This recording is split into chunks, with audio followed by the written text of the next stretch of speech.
trip so far has been special. I've played 2 events, final tabled 1. Played well at the final table, didn't run so well, so you can't change that. But as far as Crown Casino goes in Australia, it's always been probably one of my favorite places to play in the world. And not because of results, just because it's just the people here are amazing, the Crown Casino's amazing, and I just keep getting drawn back here. I wasn't going to come to this trip, but I just couldn't resist. I'm not one to really talk about my records. Obviously, you know, good finishes feel good. I guess some of my best, especially recently, results have come here. I don't think it's necessarily Australia related. I just think it's just a matter of luck, and I've run well here, and I'm happy when I'm here, and I think when you're happy, you play better.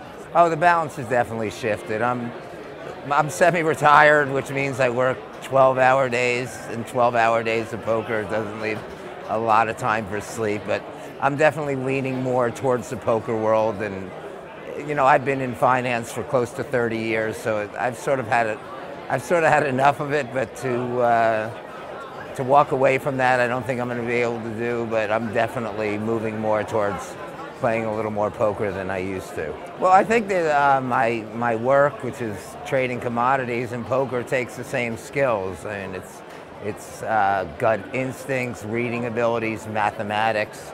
I think when you combine all of them, the skills are basically the same. And bankroll management plays a big part in my work world and my poker world. I mean, I do treat poker as a business, and you know, I've always said if I wasn't doing well, I wouldn't play as much. So as long as my results hold up, I'm going to keep playing. If I saw my results falling off, you know, I probably wouldn't play as much.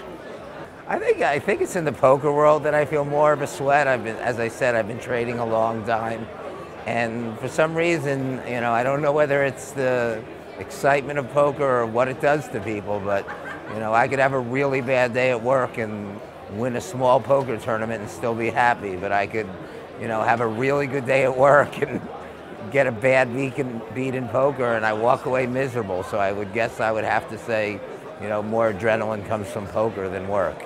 You know, I've always stayed away from having anything to do with the business end of poker, but, you know, Phil approached me, and I've always respected Phil, not just for his poker game, which clearly he's the best in the world, and he showed it again last night. I was happy to be there to watch it.